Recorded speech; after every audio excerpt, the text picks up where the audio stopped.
বিএফডিসিতে চলছে নির্বাচনের শেষ মুহূর্তের প্রস্তুতি। এখনো প্রার্থী ভোটারদের মধ্যে খুব একটা প্রাণচাঞ্চল্য দেখা যাচ্ছে না।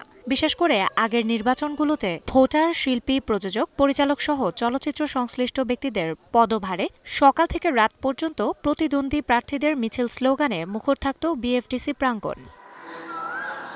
কিন্তু এবারের নির্বাচনের চিত্র ভিন্ন। প্রার্থীদের পাশাপাশি সাধারণ মানুষেরও খুব একটা আগ্রহ নেই এবার। তবে বিএফডিসির মূল ফটক থেকে শুরু করে পুরো আঙিনা প্রার্থীদের রঙিন পোস্টার, ব্যানারে ছেয়ে গেছে।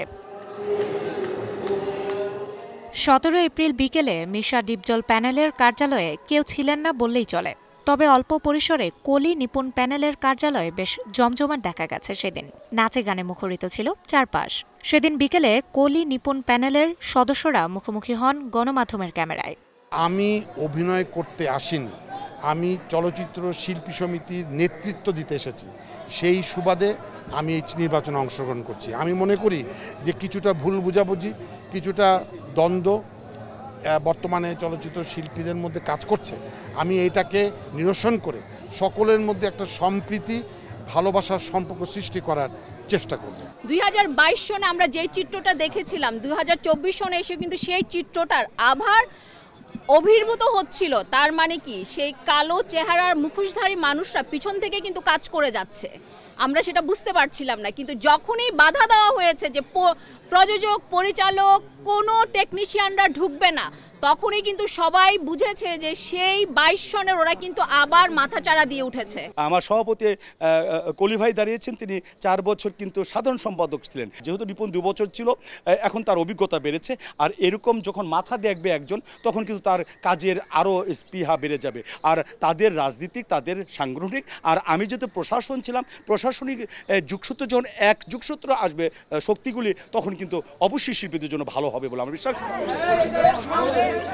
এদিকে বাংলাদেশ চলচ্চিত্র শিল্পী সমিতির ইলিয়াস কাঞ্চন নিপুণ পরিষদের সহসাধারণ সম্পাদক পদ থেকে সরে দাঁড়িয়েছিলেন চিত্রনায়ক সাইমন সাদিক। তবে এবার তিনি নির্বাচন না করলেও শিল্পীদের সমর্থন করতে বিএফডিসি প্রাঙ্গণে হাজির হয়েছেন সাইমন। আমার সঙ্গে আমি কমিটেড ছিলাম যে আমি নির্বাচন করব না। গতবার কমিটেড ছিলাম যে এনিহাও আমাদের প্যানেলকে আমরা নির্বাচনে নিয়ে আসবো, এবং সেটা করেছিলাম। এবার সেই জায়গা থেকে আমি দাঁড়াইনি, কিন্তু আমার সমিতি তো আমার সম্মান আমাদের। এবার দেখুন যে কাদা ছোড়াছুড়িও হচ্ছে না, এটা ভালো লাগছে। যদি কাদা ছোড়াছুড়ি হতো আগের মতো, আমি হয়তো আজকেও এখানে আসতাম না, হয়তো সেটা ভোটের দিন এসে ভোট দিয়ে চলে যেতাম। এখন আমার কাছে মনে হয় এই দায়বদ্ধতার থেকেই আসা, সবার সঙ্গে দেখা হচ্ছে, ভালো লাগছে।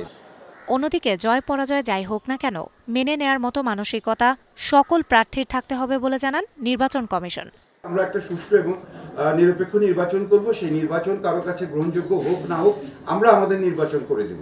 আমাদের দেশে সেই কালচার এখনো শুরু হয় নাই যে একদল বিজয়ী হলে আরেক দল তাকে ফুলের মালা দিয়ে বরণ করে নিয়ে উইশ করে দিয়ে এবং বলে যাবে যে যদি আমাদের দরকার হয় কখনো, আমাদের যদি প্রয়োজন হয় আমাদের মেধা এবং শ্রম আপনাদের সাথে দিব। এরকম কালচার আমাদের দেশে এখনো হয় নাই, এবং সেটা আমরা আশাও করি না।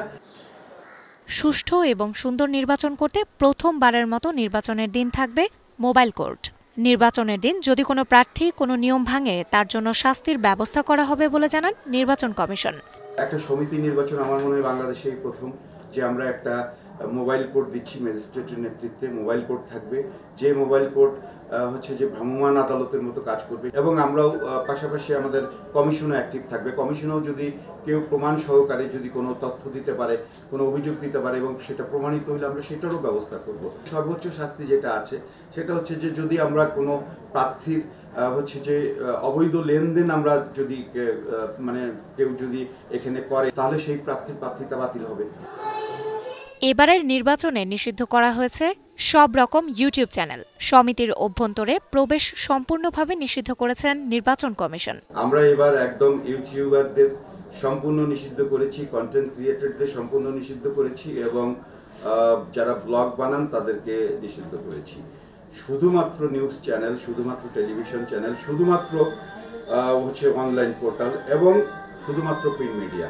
এই সংবাদ চ্যানেল, আমাদের ইয়ার চ্যানেলের বাইরে যদি কাউকে দেখে সেরকম যে পকেটে করে মোবাইল নিয়ে এসে যদি ভিডিও বা করতে চায়, হচ্ছে যে কন্টেন্ট ক্রিয়েট করতে চায়, তাহলে তাদেরকেও হচ্ছে যে সেই তাৎক্ষণিকভাবে ফোর্স দিয়ে ম্যাজিস্ট্রেটের নির্দেশে বের করে দেওয়া হবে। এবার নির্বাচনে মোট ভোটার ৫৭১ জন।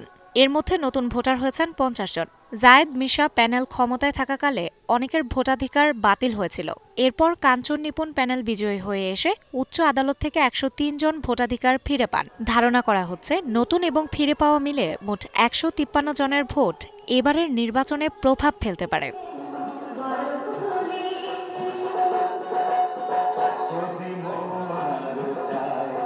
ওয়ালটন ফ্রিজ কিনে অনেকের মতো আপনিও হয়ে যেতে পারেন মিলেনিয়াল। সেরা পণ্যের সেরা অফার।